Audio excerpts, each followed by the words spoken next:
Assalamualaikum warahmatullahi wabarakatuh. Selamat siang semuanya. Selamat datang kembali di channel kesayangan kita, Ilo Extreme.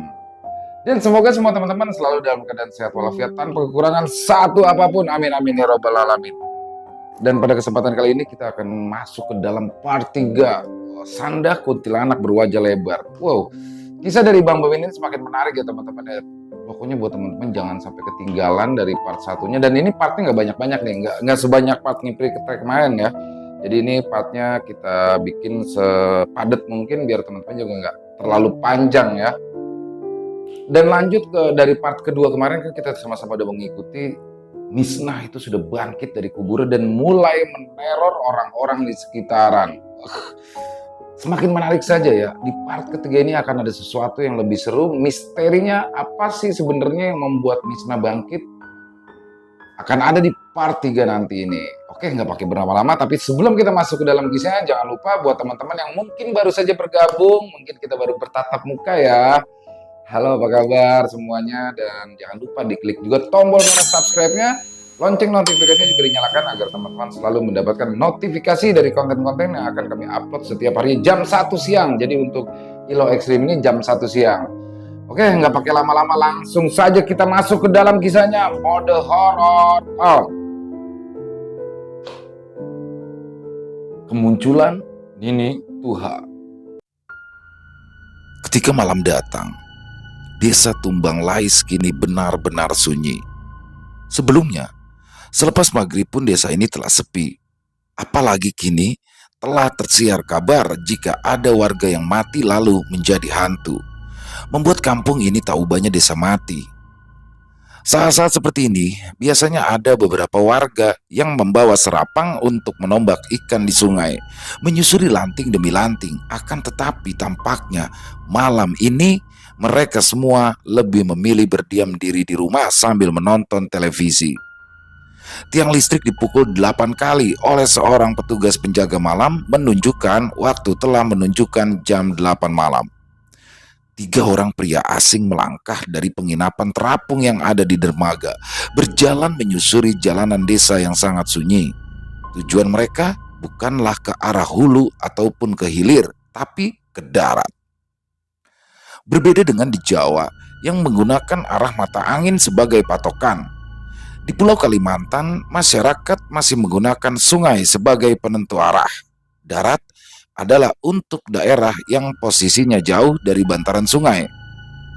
3 orang itu terus melangkah di malam yang sunyi tanpa bertemu siapapun di sepanjang jalan.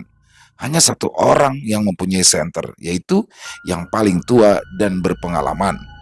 2 orang lainnya masih muda, hanya mengandalkan cahaya temaram dari lampu teras yang ada di rumah warga.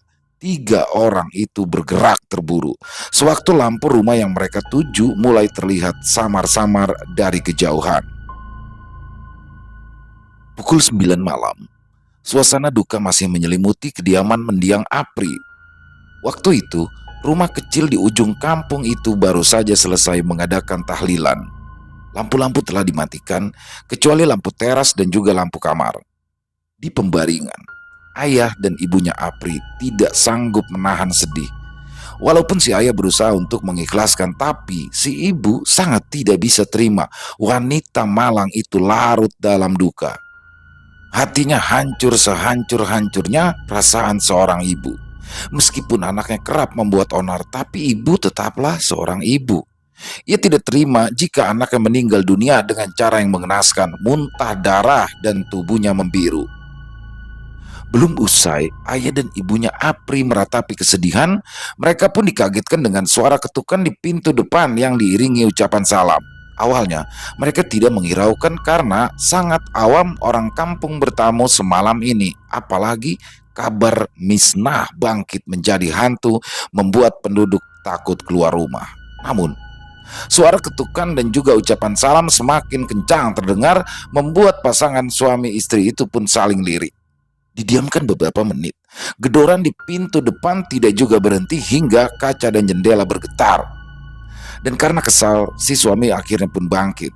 "Waalaikumsalam," jawab ayahnya Apri. Setelah pintu dibuka, ia pun dikagetkan dengan 3 orang tamu asing yang kini sudah berdiri di hadapannya. Ternyata para tamunya itu adalah 3 orang polisi yang tadi sore ada di kuburan Misnah. Ayahnya mendiang April lalu mempersilahkan para tamunya masuk. Lampu dinyalakan dan kopi dihidangkan. Malam itu, rumah mendiang Apri pun menjadi ramai dengan suara-suara obrolan penuh rasa curiga. Julek Sarkani duduk di depan pondoknya, menikmati kopi di balai-balai dengan ditemani cahaya bulan. Terlihat ia masih sibuk mengutak-atik sebuah radio tua, mencari gelombang AM yang akan menyiarkan lagu keroncong kesukaannya. Memang, malam ini ia sengaja tidur di ladang sedangkan anak dan istrinya berada di rumah. Sudah beberapa hari ini, ladang tada hujannya tidak terawat. Ia terlalu sibuk mengurusi kematian Misna yang janggal. Bulir-bulir padinya yang mulai besar diserbu kawanan burung pipit, tikus belalang dan hampangau. Setelah beberapa saat, Julek Sarkani pun tersenyum puas. Saluran radio yang menyiarkan lagu keroncong kini telah ia dapat, meskipun tumpang tindih dengan suara kemeresek.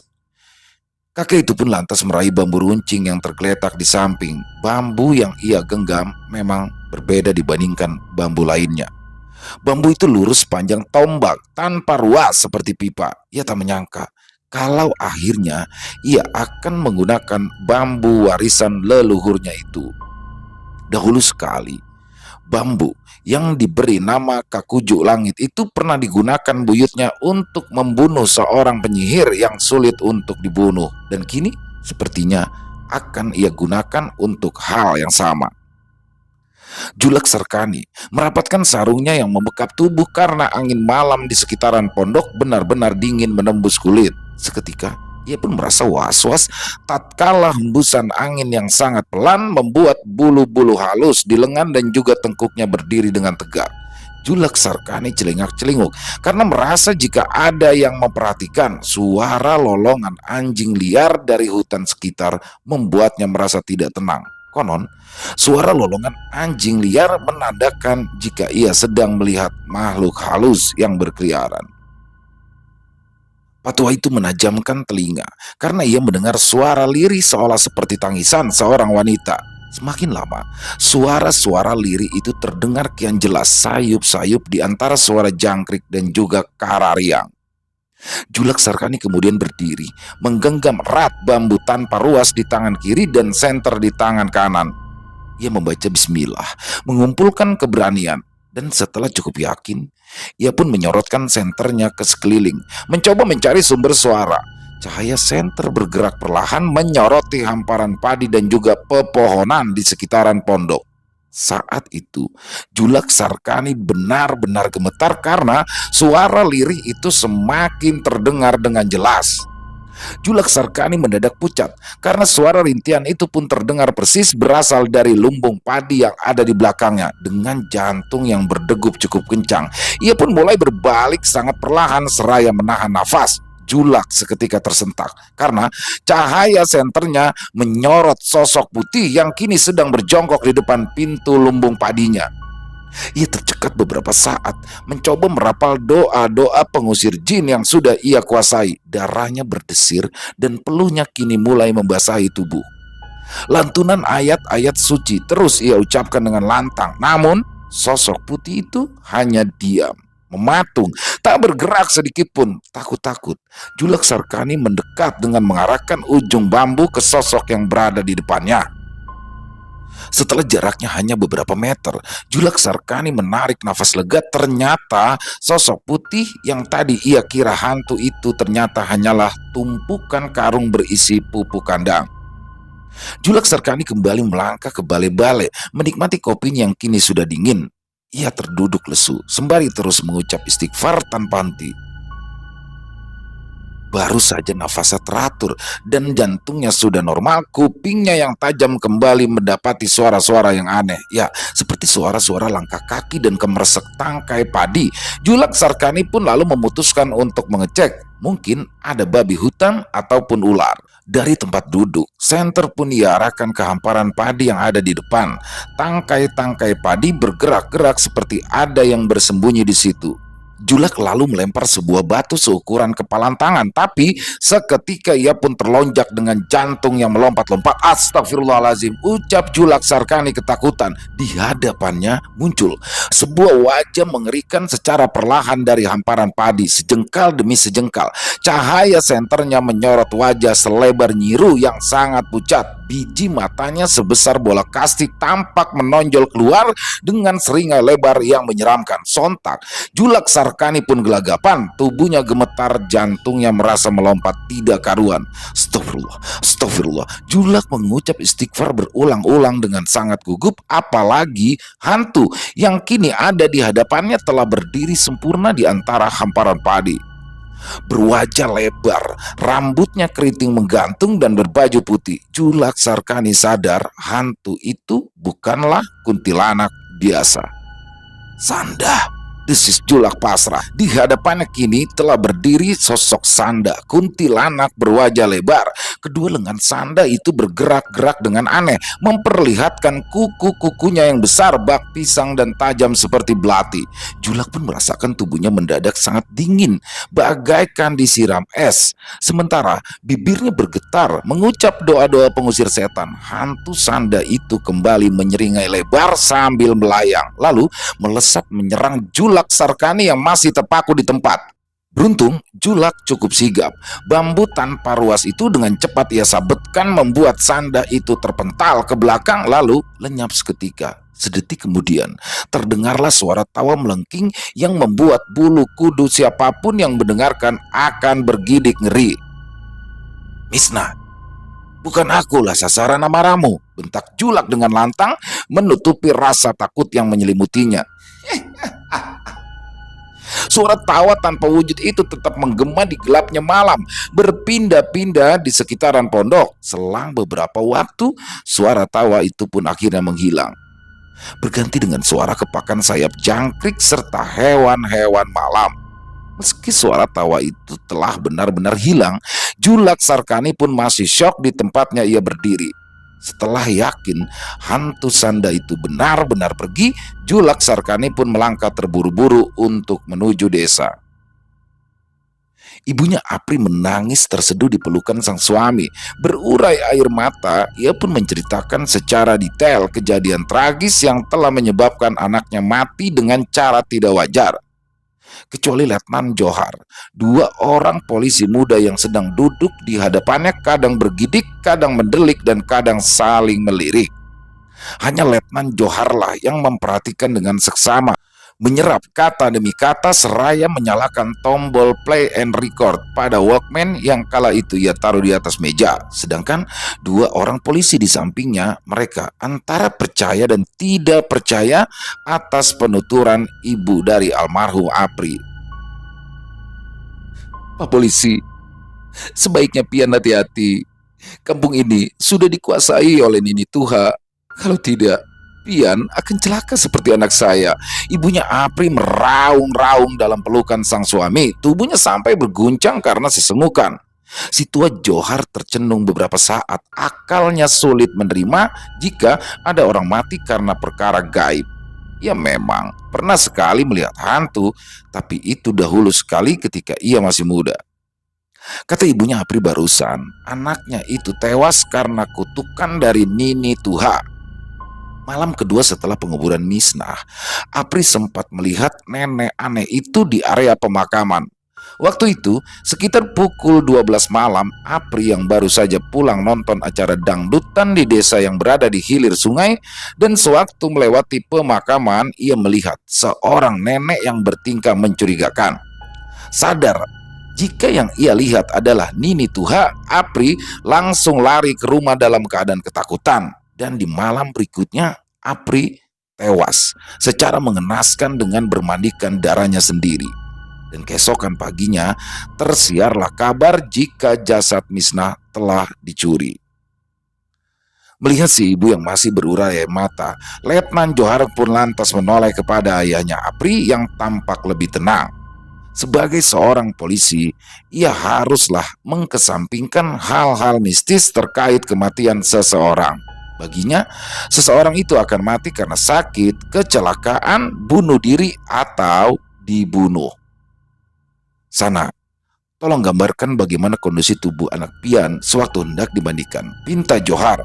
Ayahnya Apri menarik napas panjang, mencoba mengingat-ingat kondisi jenazah anaknya sebelum dikuburkan. Sewaktu hendak dimandikan, jasad anakku itu terasa hangat di bagian dada. Sungguh aneh.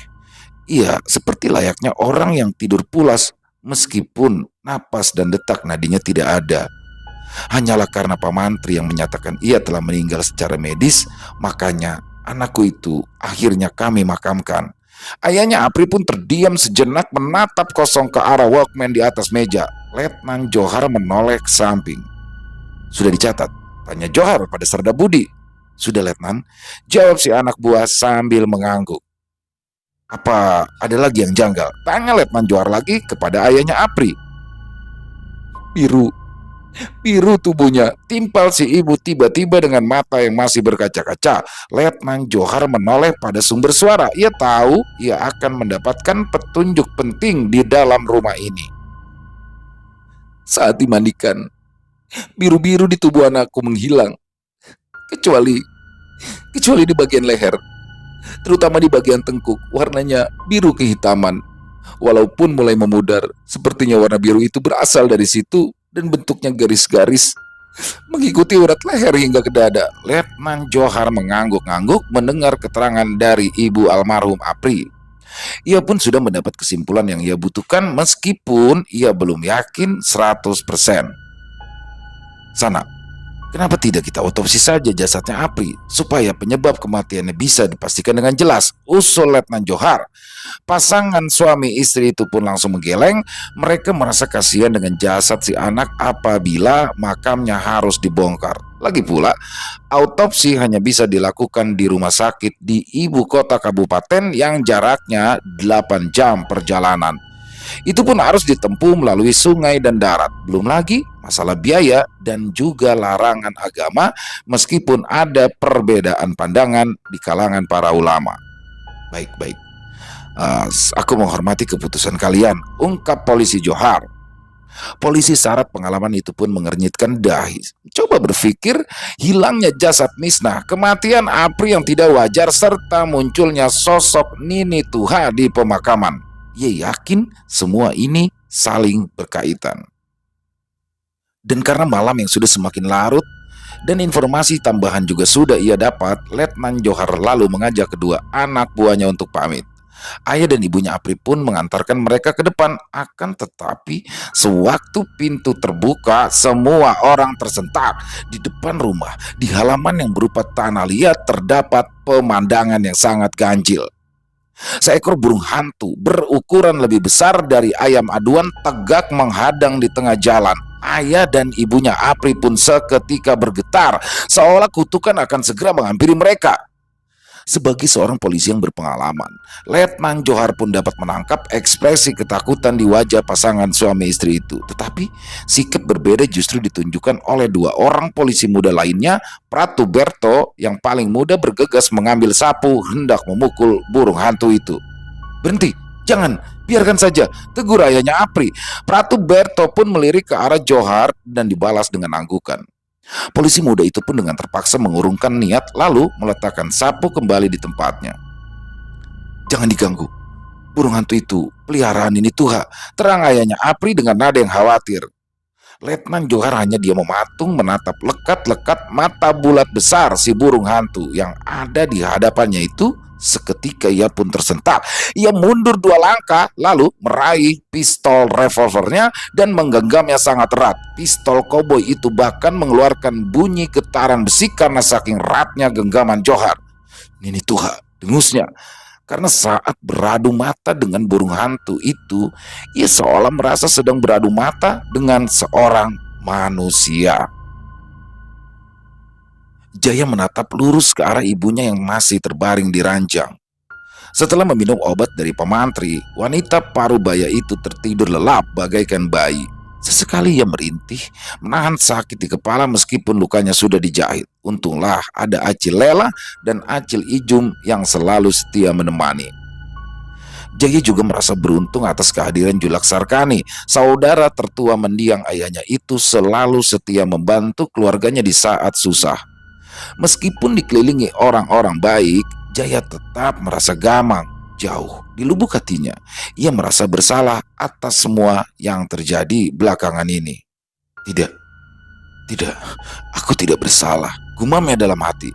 Jaya pun terngiang-ngiang kejadian 2 tahun lalu, di mana hampir setiap hari ia bersitegang dengan Misnah. Wanita yang dulu tempatnya berbagi keluh kesah kini berubah menjengkelkan karena cemburu tanpa alasan. Setiap pulang dari membawa kapal dagang, Jaya pasti dituduh sudah bermain mata dengan wanita lain. Jaya memanglah memiliki kapal dagang. Ia mengambil barang di Banjarmasin lalu akan dijual kembali ke desa-desa di pinggir sungai. Awalnya Jaya tidak terlalu menanggapi tuduhan Misnah yang macam-macam. Tuduhan sang istri itu dianggapnya angin lalu. Mungkin itu hanya ungkapan rasa cemas karena mereka tak kunjung memiliki anak. Namun, tuduhan demi tuduhan itu kian lama membuat kepalanya seolah mau pecah. Kapal dagangnya ia sandarkan berbulan-bulan di dermaga desa. Beberapa anak buahnya pun ia berhentikan sementara karena rumah tangganya sedang dalam masalah. Berbulan-bulan ia pun berdiam diri di rumah demi meredam kecurigaan Misnah. Namun, upaya menepis kecemburuan si istri tidak berbuah manis. Misnah justru menudingnya bermain mata dengan wanita di desanya sendiri. Lantaran sudah muak, Jaya pun akhirnya mengabulkan kecurigaan si istri. Ia yang memang selama ini tidak pernah berselingkuh, kini mulai mencari wanita lain untuk diperistri. Dan tanpa diduga-duga, keinginannya untuk mempersunting Atul langsung diterima Pambakal Sarip. Hari itu, ia merasa puas. Tuduhan Misnah ia wujudkan menjadi nyata. Misnah tersungkur, menangis pilu kala mengetahui suaminya mencari madu. Hatinya remuk redam, batinnya berantakan. Ia sangat kecewa. Belahan jiwanya telah mengkhianati janji suci mereka. Semua seolah terjadi begitu saja, membuat Misnah bagai rakit yang hanyut tanpa arah, terombang-ambing, dihempas jeram yang ganas. Di hari persandingan Jaya dan Atul, ia semaput tak sadarkan diri. Haja Diana pun mengamuk. Tak sudi datang ke pernikahan Jaya. Sebagai wanita pekerja keras sejak suaminya meninggal, ia menolak wanita dipermainkan oleh lelaki. Dan tanpa diduga-duga, justru anaknya sendirilah yang menyakiti hati perempuan. Ia menentang habis-habisan, tetapi Jaya bersikeras. Anak tertuanya itu telah silau dengan kemolekan tubuh gadis muda, dan sejak saat itu kewarasan Misnah pun terganggu. Ia mengurung diri di dalam kamar, tidak makan berhari-hari, badannya pun menjadi kurus seperti tengkorak, wajahnya kusut bagai gelandangan, dan tampilannya berantakan tak ubahnya orang gila di pasar. Dan yang lebih mengerikan lagi, rambut keriting menggantungnya dibiarkan terurai panjang, menjuntai hingga ke lantai. Tak pernah lagi ia rawat mahkota kecantikannya itu. Hati Haja Diana pun turut merasa perih kala melihat keadaan menantunya. Nanar matanya melihat perilaku Misnah yang kerap terlihat hanya mematung di depan cermin. Ia berusaha membujuk, tapi si penantu hanya bergeming. Dengan air mata yang mengalir di pipi, Misnah hanya sibuk menyisiri rambut keritingnya yang tergerai tanpa mengucap sepatah kata pun. Nah, sudahlah, percuma kau meratap. Sifat lelaki itu memang seperti itu, selalu silau pada gadis muda. Tak ada yang kau bisa lakukan kecuali pasrah menerima nasib. Lagi pula, beristri dua tidak dilarang oleh agama. Lebih baik ia bermadu daripada berbuat zina di luar sana. Nasihat Haja Diana bagai angin lalu, bujuk rayunya tak mempan. Ia iba melihat derita wanita malang itu. Dahulu, Misnah ia pungut dari jalanan. Ia terkesima melihat keinginan gadis miskin itu untuk bertahan hidup. Apapun dilakukan Misnah kecil agar bisa makan meskipun menjadi pencuri dan harus dimaki-maki. Di usia 8 tahun, Misnah kala itu hanya hidup berdua dengan ibunya yang masih sakit-sakitan. Sang ayah telah menghilang, konon mati ditembak polisi karena menjadi perompak di sungai. Ibu dan anak itu tinggal di sebuah gubuk reot beratap daun kajang nipah, beralas kardus bekas, dan berdinding sak karung beras. Sebenarnya gubuk itu adalah bekas kandang kambing milik tetua kampung yang tak lagi digunakan. Apabila malam mereka kedinginan, apabila hujan mereka pun kebasahan. Demi bisa makan, Misnah mengumpulkan beras-beras yang tercecer di pasar. Kadang ia meminta-minta, kadang ia mencuri daun singkong milik tetangga. Kelaparan sudah jadi deritanya sehari-hari. Sehari makan nasi, 3 hari makan angin. Kadang ada orang yang berbaik hati, memberikannya sebungkus mie instan yang bisa dibagi untuk 3 hari. Mata Misnah berkaca-kaca, ia rela tidak makan, asalkan sang ibu masih terus bertahan. Merebus air di tungku kayu menggunakan bekas kaleng biskuit. Potongan mie itu pun ditambahi daun singkong agar ibu yang terbaring sakit itu bisa kenyang. Sungguh menyayat hati. Di usianya yang masih sangat belia, gadis kecil itu pun telah menjadi tulang punggung keluarga. Apabila Misnah berjalan menyusuri kampung, ia pastilah akan mendapatkan perlakuan kasar dari anak-anak seusianya. Ledekan, hinaan, lemparan batu ataupun ludah sudah jadi bagian kehidupan gadis kecil itu. Apabila ia menangis, maka anak-anak nakal itu justru akan tertawa. Semakin menangis, semakin tertawalah mereka. Memang tampilan Misnah sungguh berantakan. Rambutnya aut-autan, badannya dekil dan kulitnya korengan. Tubuhnya bau dan kukunya panjang tak pernah dipotong. Suatu hari, Misnah kedapatan mencuri 2 muk beras di salah seorang pedagang di pasar. Misnah pun segera diseret, dipukuli menggunakan rotan, disiram air comberan dan diikat di tiang pasar. Waktu itu semua orang tertawa. Tidak ada seorang pun yang peduli dengan jerit tangis ketakutan gadis kecil itu. Beruntunglah Acil Diana kala itu sedang datang menagih hutang pada para pedagang di pasar. Melihat seorang gadis kecil diperlakukan semena-mena, rasa keibuannya pun langsung tergugah. Misnah yang malang segeralah ia tolong, dan orang-orang yang sudah menertawakan ia marahi habis-habisan. Tidak ada yang menduga rentenir penghisap darah itu justru menjadi seorang malaikat penolong bagi si kecil Misnah yang sangat ketakutan. Hari itu juga Misnah dan ibunya pun dibawa pulang oleh Acil Diana dan diperlakukan layaknya manusia. Air mata ibunda Misnah mengalir sebab baru pertama kali ini ia merasakan kebaikan seorang manusia setelah bertahun-tahun tidur bagaikan hewan yang liar. Akhirnya ia pun merasakan tidur di atas kasur yang empuk dengan dinding yang kokoh dan atap yang tidak bocor. Si kecil Misnah dimandikan, rambutnya dipotong, korengnya pun diobati dan wajahnya diberikan bedak. Hari itu Misnah diperlakukan layaknya anak sendiri oleh Budiana. Namun sungguh kasihan.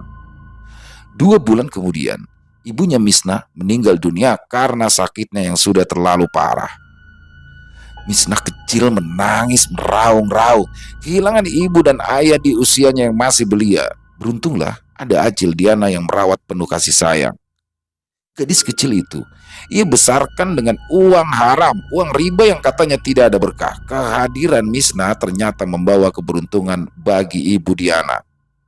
Setiap kali ia diajak ikut menagih hutang, urusan ibu Diana selalu berjalan lancar. Para penghutang yang dulunya sembunyi, galak, ataupun mengancam seakan luluh pada pesona Misnah. Bahkan ada penghutang yang kabur, tiba-tiba saja datang dan membayar hutang beserta bunganya. Acil Diana sumringah, harta dan juga tanahnya terus bertambah sejak kehadiran Misnah. Ia pun perlahan meninggalkan bisnis rentenir dan mulai mengembangkan usaha lain.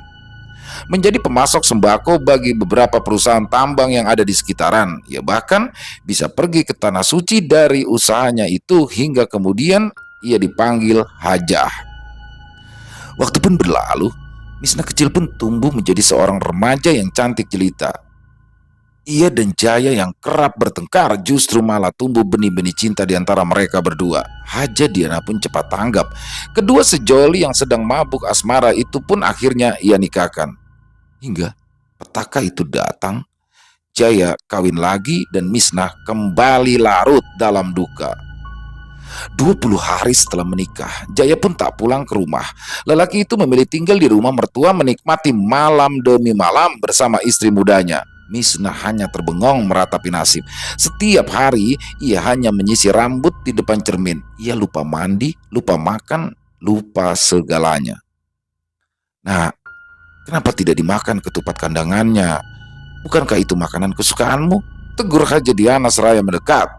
Sewaktu memegang pundak Misnah, wanita parubaya itu tersentak, lalu pun ia mundur 2 langkah. Wajahnya pucat pasi dan darahnya seketika berdesir. Haja Diana bergidik ngeri tatkala Misnah tiba-tiba menoleh sambil memegang sebilah belati. Matanya nyala penuh amarah, membuat Haja Diana gemetar ketakutan. Misnah, sabar nak, sabar. Misnah yang gelap mata tidak menggubris seruan ibu mertuanya. Belati itu ia acungkan tinggi-tinggi di udara, diarahkan tepat untuk menghujam jantungnya sendiri sembari berteriak histeris. Haja Diana bertindak cepat tanpa pikir panjang. Ia pun langsung menerjang si menantu. Keduanya lantas terguling di lantai, menimbulkan suara berisik yang mengagetkan seisi rumah. Pisau belati yang tadinya dipegang oleh Misnah telah terlempar ke bawah lemari. Keduanya pun bergumul dengan teriakan dan jerit tangis silih berganti. Mendengar keributan di atas lantai, para pesuruh dan juga adik-adiknya Jaya pun bergegas berlari ke kamar Misnah. Semua orang mendadak panik melihat tetesan darah di lantai keramik memercik dari punggung Haja Diana yang terluka. Kedua wanita malang itu lantas dipisahkan dengan susah payah.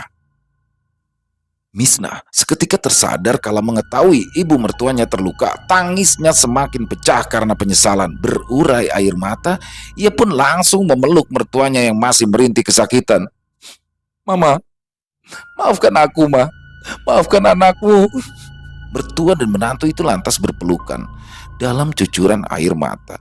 Larut dalam tangis kepedihan, keduanya sakit hati karena lelaki yang sama, yaitu Jaya. "Tenang nak, tenang," hibur Haja Diana sambil membelai lembut rambut menantunya. "Jaya akan kembali ke pelukanmu. Jaya pasti akan kembali." Beruntung luka Haja Diana tidak terlalu dalam. Hanya luka goresan yang cukup panjang membelah punggung kiri. Setelah dijahit, kata pemantri itu akan mengering dalam 2 minggu. Mengetahui kabar akan adanya kejadian heboh di rumah, hari itu juga Jaya pun langsung pulang. Ia kaget setengah mati melihat luka ibunya sedang dijahit oleh mantri. Melihat Misnah di samping, seketika emosinya menggelegak. Ia mendengar kabar bahwa istri tuanya itu hendak membunuh ibunya karena stres. Dengan mata melotot dan tangan yang kekar, Jaya menjambak rambut Misnah hingga kepala wanita itu terdongak. "Kau apakan ibuku? Hah?" hardiknya penuh amarah. Air ludah Misnah mendarat di wajah Jaya, membuat lelaki itu semakin naik pitam. Sebuah tamparan di pipi membuat Misnah tersungkur di lantai. Kepalanya membentur sisi ranjang dan bibirnya pecah berdarah. Seketika Jaya pun tersentak. Ia menyesali perbuatan kasarnya. Semua yang ada di kamar ternganga, tidak mengira jika Jaya akan main tangan kepada Misnah. "Jaya, apa yang kau lakukan?" bentak Haja Diana sambil menahan perih. Tergopoh Jaya pun berhambur hendak memeluk sang istri, tapi ditepis oleh Misnah. Wanita di hadapannya terisak karena perih di hati. Bukan karena tamparan di pipi, tapi karena si suami yang telah berani bermain tangan. Misnah mendongak, menatap Jaya dengan air mata yang mengalir di sudut pipi. "Ceraikan aku," serunya lantang, bagaikan petir di siang bolong. Jaya terkejut dengan lontaran kata-kata dari mulut Misnah. Tidak hanya Jaya, tapi ibu mertua, mantri, dan semua orang yang berada di kamar terkejut dengan ucapan Misnah. Wanita itu terlihat teguh dengan ucapannya, mengganti cintanya menjadi benci kepada sang suami. Melihat keadaan semakin runyam, Acil Lela dan Acil Ijum bergegas membawa Misnah ke ruang lain, mencoba untuk menenangkannya. Dan malam itu, pertama kalinya Jaya tidur di rumah setelah pamit pada istri muda dan juga mertuanya. Berhari-hari ia meminta maaf, tapi Misnah tetap tidak bicara. Rasa cinta di hati wanita itu telah berubah menjadi rasa jijik, bukan kepalang. Namun Jaya bersikukuh tak mau menceraikan Misnah, dan ia berjanji akan berlaku adil, membagi cintanya kepada kedua wanita itu sama rata. Waktu pun terus bergulir. Misna pun semakin hilang rasa cintanya kepada Jaya. Dan pada bulan ketiga usai menikah, Jaya justru membangun kamar di halaman belakang lengkap dengan kolam ikan dan taman kecil. Sakit hati Misna pun semakin menjadi mengetahui jika ia tinggal serumah dengan madunya. Beberapa kali ia terlihat memegang belati, menatap dari jendela kamarnya ke arah kamar Atul yang kini telah mengandung. Kalau saja tidak ada Haja Diana yang terus mengawasi, bisa saja Misnah berbuat nekat. Misnah sebenarnya ingin segera lari dari rumah, tapi Haja Diana selalu menghalangi. Ibu mertuanya itu pun berjanji bahwa Jaya akan kembali ke dalam pelukannya. Beberapa bulan sebelum kematiannya, Misnah mulai berubah. Istri pertama Jaya itu kembali merawat diri, menabur bedak di wajahnya, memerahi bibirnya dengan gincu, memakai minyak wangi, serta memotong rambut dan menguncirnya dengan rapi. Jaya pun terkesima dengan kecantikan Misna yang seolah kembali menjelma menjadi wanita muda. Berhari-hari ia bergelut dengan Misna. Ia tidak menghiraukan Atul yang cemburu. Mulutnya tak berhenti memuji kecantikan Misna yang kembali berseri. Namun naas, justru Misna mendadak jatuh sakit karena menderita asam lambung akut. Kebiasaan yang tidak menggubris makanan karena ulah Jaya justru berakibat fatal. Ya, Misna meninggal dunia beberapa bulan kemudian di dalam pembaringan. Jam dinding berdentang 10 kali menunjukkan pukul 10 malam. Jaya langsung tersadar dari lamunannya, menyeka air mata yang tanpa sadar mengalir di pipi. Di hadapannya, ibunya masih terlelap didampingi Acil Lela dan Acil Ijum yang masih setia menemani. Sedangkan anak dan istrinya telah ia ungsikan ke rumah mertua. Jaya hendak beranjak ke WC, tapi langkahnya seketika terhenti. Sewaktu pintu belakang terbuka perlahan tertiup angin, ia tertegun karena ia melihat seorang nenek tua berpakaian serba putih di dekat gudang diterpa cahaya lampu yang temaram. Nenek misterius itu berdiri mematung, menatapnya dengan sepasang mata yang runcing ke kiri dan ke kanan. "Ini Tuha," bisik Jaya tak percaya. Selama beberapa detik Jaya termangu. Ia tidak yakin dengan apa yang sudah ia lihat. Setelah menepis rasa takutnya, ia pun melangkah perlahan melewati pintu belakang dan menyusuri selasar yang temaram. Jaya menahan nafas karena semakin dekat sosok nenek itu terlihat semakin jelas, berdiri mematung memamerkan wajahnya yang keriput. Entah atas dorongan apa, Jaya justru nekat mendekat. Dan tatkala jaraknya hanya tinggal 5 langkah, ia pun segera menarik nafas lega. Sosok yang tadinya ia kira adalah Nini Tuha ternyata hanyalah sarung jarik yang belum diangkat dari jemuran. Namun, sorot matanya menatap ada yang aneh dengan gudang yang ada di hadapannya. Ia pun lalu melangkah, membuka pintu gudang yang tidak terkunci dan membiarkannya terbuka. "Minyak perunduk," desisnya. Setelah memencet saklar lampu, Jaya pun lantas mengacak-ngacak isi gudang bagai kesetanan. Ia membongkar lemari-lemari tua, vas bunga tak terpakai, ember, meja, dan barang-barang terbengkalai lainnya. Tak dihiraukan lagi debu dan juga sarang laba-laba. Jaya sangat yakin jika minyak perunduk itu disembunyikan Misna di dalam gudang. Hampir 1 jam berlalu, Jaya pun belum menemukan apa yang ia cari. Tubuhnya telah basah bercucuran keringat dan nafas ngos-ngosan. Meskipun angin malam berhembus kencang melalui pintu yang menganga, Jaya mengatur nafas. Duduk bersandar pada salah satu kursi plastik, ia merasakan tenggorokannya sangat sakit karena kehausan. Sebenarnya ia ingin menyudahi pencariannya malam itu dan beranjak ke dapur mencari segelas air. Akan tetapi ia urungkan niat itu ketika sudut matanya menangkap sebuah benda yang mencurigakan di balik tumpukan gulungan karpet usang. Dengan penuh semangat, Jaya pun menyingkirkan tumpukan gulungan itu satu persatu hingga akhirnya ia pun menemukan bungkusan kain kuning besar yang membalut sesuatu. Matanya berbinar setelah membuka bungkusan itu yang isinya ternyata bakul beras. Tanpa membuang waktu, Jaya pun langsung mengacak-ngacak beras yang ada di hadapannya. Ia pun lalu mengernyitkan dahi ketika tangannya seperti menyentuh sesuatu di dalam beras. Ya, semacam bungkusan kain berukuran sedang berbentuk persegi panjang. Jaya pun langsung meraih bungkusan kain itu yang lagi-lagi bungkusannya adalah kain kuning. Namun hanya beberapa detik bungkusan itu pun langsung terlepas dari tangan dan jatuh ke lantai. Aroma busuk yang menyengat membuatnya memencet hidung. Puluhan belatung tiba-tiba saja menyeruak, menggeliat satu persatu dari dalam bungkusan, membuat Jaya bergidik ngeri sekaligus jijik. Apa yang ia saksikan membuat perutnya tiba-tiba saja mual. Jaya muntah sejadi-jadinya. Ia muntah berkali-kali di lantai hingga tubuhnya lemas dan matanya berair. Astagfirullahaladzim, astagfirullahaladzim, gumamnya berulang-ulang. Setelah kondisinya membaik, Jaya pun menyeka sisa muntahan di sudut bibirnya dengan punggung tangan. Ia mengatur nafas, kembali menoleh ke arah bungkusan kain tadi. Matanya mendadak terbelalak, bercak darah kering di bungkusan kain itu menarik perhatiannya. Diselimuti rasa penasaran, Jaya pun meraih kembali bungkusan itu dan membukanya hati-hati. Astagfirullah, desanya dengan bibir bergetar. Dalam genggamannya, kini terpampang jelas isi bungkusan yang berupa pembalut dengan darah yang terlihat sudah mengering, berlapiskan celana dalam berwarna merah menyala. Jaya menarik nafas panjang. Ia ingat betul, celana dalam berenda itu adalah milik Misnah.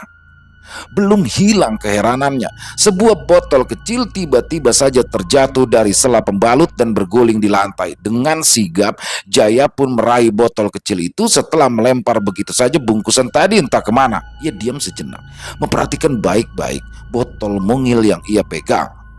Botol itu ia angkat tinggi di terawang di bawah sinar lampu. Ternyata isinya masih tersisa seperempat dan terdapat cairan kental berwarna hitam pekat dengan jarum emas di dalamnya.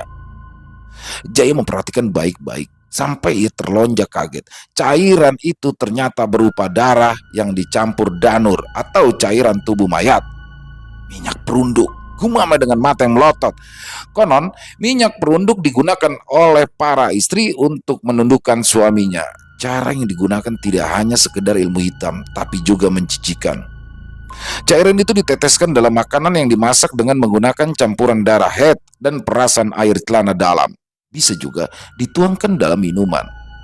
Ritual sesat yang harus dilakukan tepat tengah malam Jumat. Jaya sangat yakin beras di dalam bakul itulah yang sudah digunakan Misnah untuk memberinya makan. Jaya bergidik karena merasa jijik. Ternyata selama ini ia telah memakan makanan yang kotor dan jorok. Kata-kata istighfar ia ucapkan berulang-ulang untuk meredakan keterkejutannya.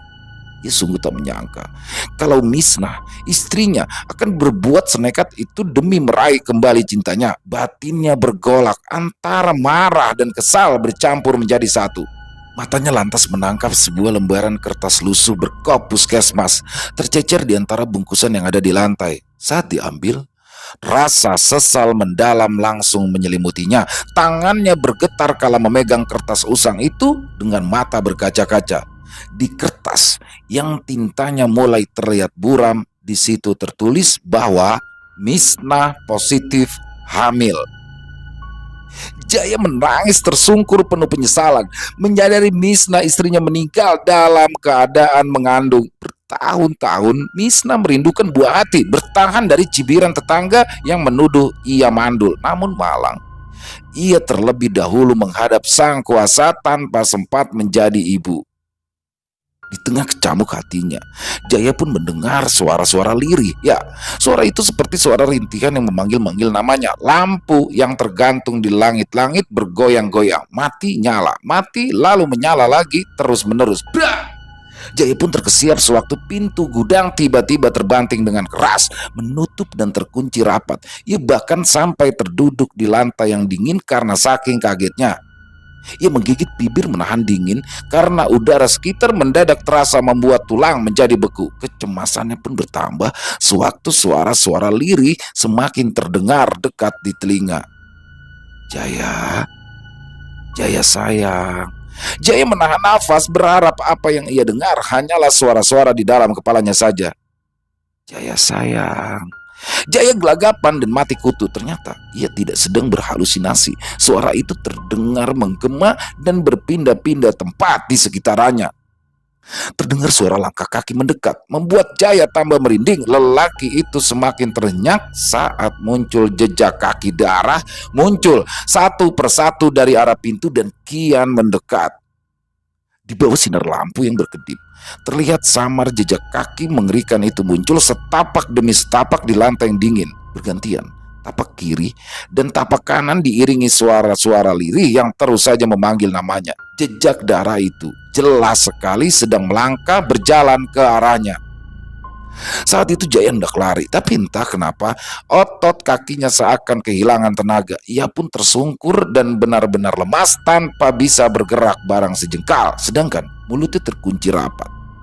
Jantungnya melompat ke sana kemari, dan dengan deru nafas yang terus memacu di hadapannya, jejak kaki darah itu terus mendekat, dan yang lebih mengerikan lagi, jejak kaki itu perlahan membentuk tubuh manusia yang bermandikan darah, sejengkal demi sejengkal dari kaki, pinggang, badan hingga kepala.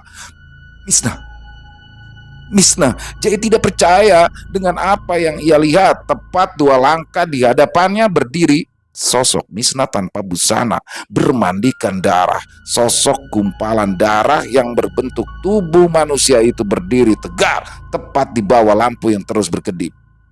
Rambut keritingnya menjuntai menyentuh lantai, meneteskan darah bagai air hujan gerimis. Matanya melotot sempurna, menyala-nyala penuh amarah kebencian.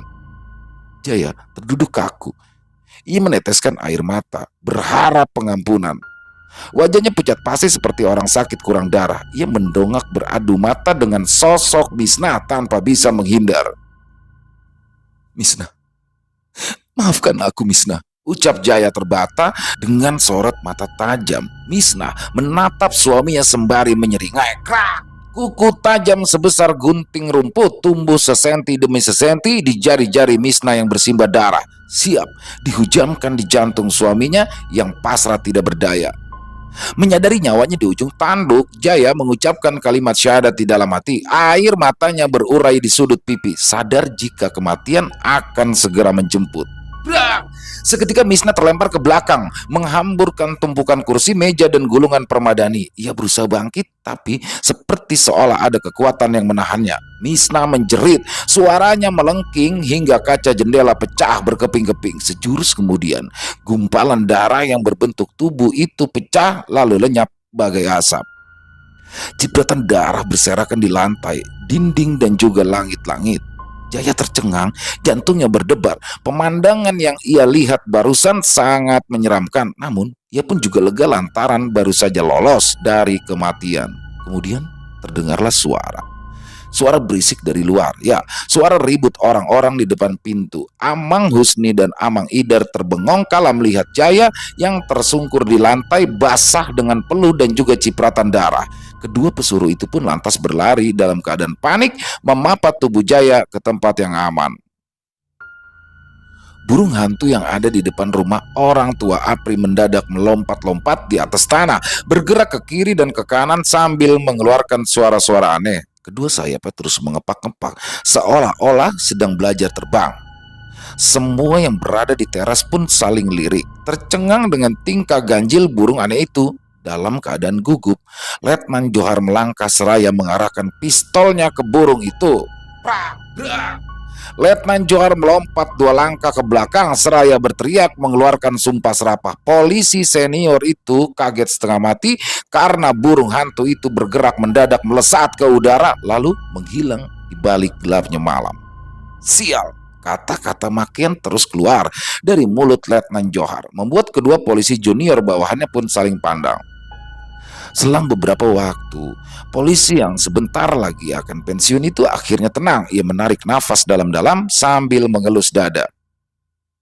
Dikarenakan urusan mereka telah selesai, ketiga aparat itu akhirnya pergi dari rumah orang tua Apri. Di tengah malam yang sunyi, mereka pun kembali menyusuri jalan desa yang sepi. Hingga 15 menit pun berlalu, mereka terus bergerak melewati rumah-rumah warga yang jaraknya saling berjauhan. Perjalanan menuju jalan utama desa terasa mencekam karena harus melewati barisan pepohonan karet dan juga semak belukar.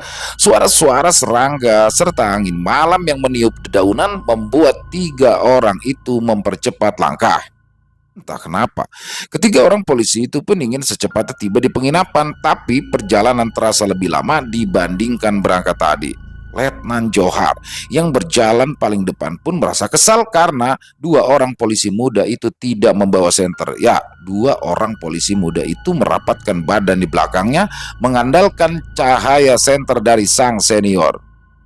Ia merasa langkahnya menjadi terhambat karena dua polisi muda itu tidak mengantisipasi hal-hal seperti ini. Memecah kesunyian, Sersan Budi akhirnya membuka suara. "Letnan, apakah pian yakin kalau Apri tewas karena kutukan?" "Racun," jawab Letnan Johar singkat sambil menyalakan rokok. Sersan Budi melirik ke samping dan dibalas dengan gelengan Pratu Berto sambil mengangkat pundak. Si tua Johar terus melangkah, meninggalkan kedua pemuda itu di belakang yang masih keheranan. Menyadari mereka tertinggal, Budi dan Berto lalu mempercepat langkah hingga akhirnya kembali berada di belakang si Letnan. Tidak ada sejarahnya orang mati dibunuh oleh hantu atau karena perkara gaib. Hanya ada 3 penyebab manusia mati. Kalau bukan karena sakit, karena kecelakaan, atau bisa juga dibunuh. Seluruh Johar menyadari 2 orang bawahannya sudah ada di belakang. "Dibunuh? Maksud Letnan, Apri tewas karena sengaja diracun?" tanya Budi lagi.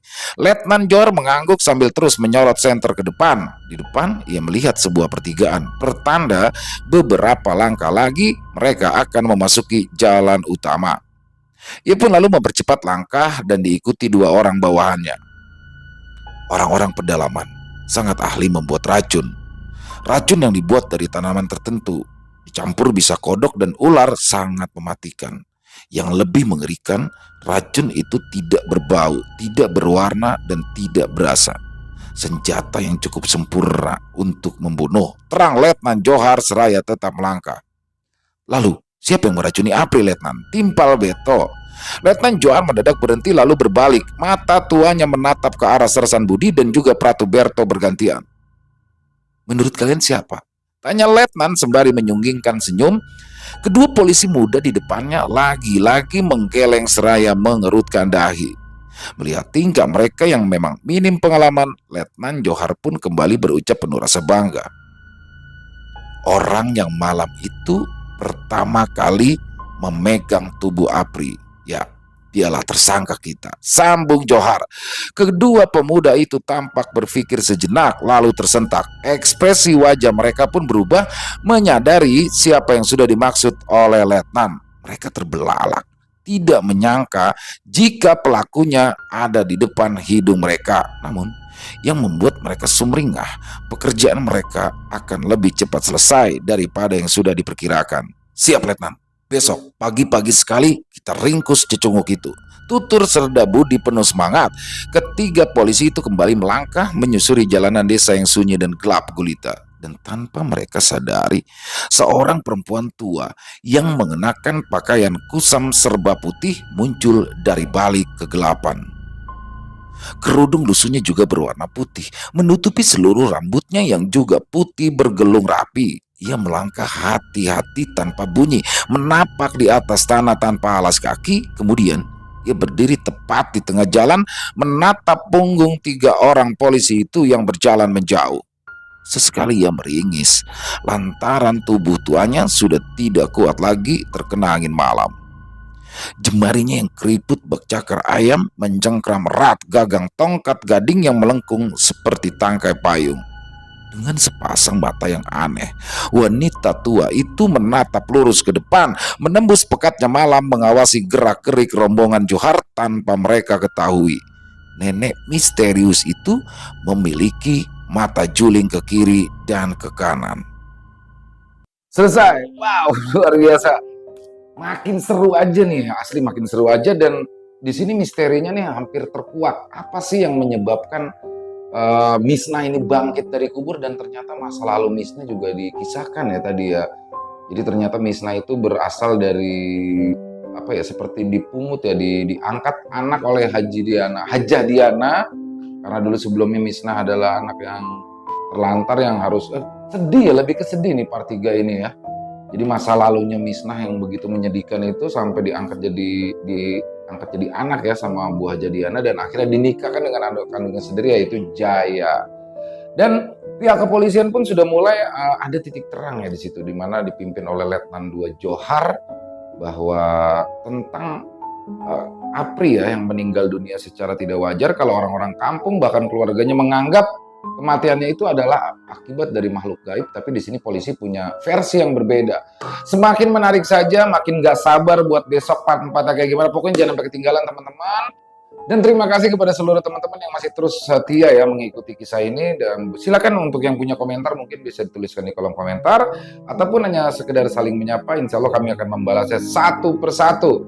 Dan buat yang suka dengan videonya, silakan bisa diklik tombol like-nya, tombol jempolnya, dan di-share, kayaknya lebih asik ya. Di-share juga link videonya ke teman-teman yang lain atau ke saudara-saudaranya agar bisa ikut menikmatinya juga.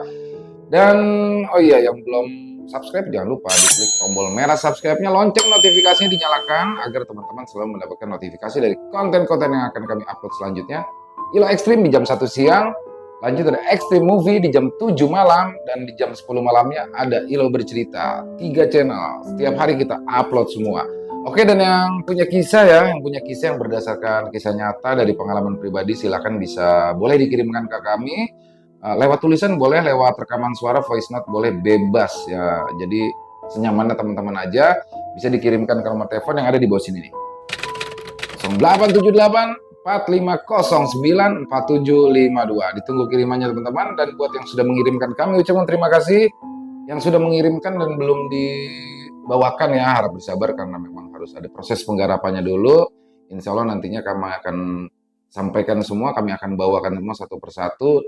Dan kita memilih lebih cocoknya di channel yang mana nih di antara ketiga channel kita bawakannya.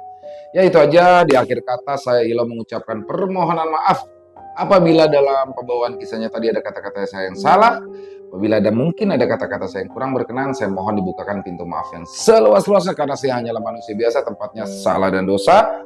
Dan sampai jumpa lagi di konten-konten kami yang selanjutnya yang pasti tidak kalah serunya, yang pasti tidak kalah horornya. Masih bersama saya Ilo di Ilo Ekstrim. Salam sehat, sukses selalu untuk kita semua.